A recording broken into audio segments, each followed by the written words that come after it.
రాధా, ఉట్టికెగరలేనమ్మా ఆకాశానికి ఎలా ఎగిరిందా అని ఆశ్చర్యపోతున్నావా ఏమిటి? నీ బంగ్లా నేను కొంటానని అనుకోలేదు కదా నువ్వు. ఓడలు బళ్ళు, బళ్ళు ఓడలు అవటం అంటే ఇదేనట. నా వైభోగం చూసిపోదాం అని వచ్చావా ఏమిటి? లేదు, పనివాళ్ళు అన్ని సామాన్లు తీసుకెళ్లారు. మా వారి ఫోటో మాత్రం ఉంది, అది స్వయంగా తీసుకెళ్దామని వచ్చాను.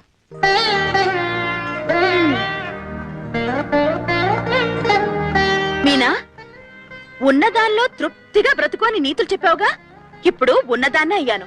ఇప్పుడు నీకంటే నేనే గొప్పదానని ఒప్పుకుంటావా? ఒప్పుకోను. ఎందువల్లో? నువ్వు నీ మొగుడిని అమ్ముకుని నా బంగ్లా కొన్నావు. నేను నా మొగుడిని బ్రతికించుకోవడం కోసం నా బంగ్లా అమ్ముకున్నాను. నువ్వు నాకంటే ఎప్పుడూ పేదదానివే.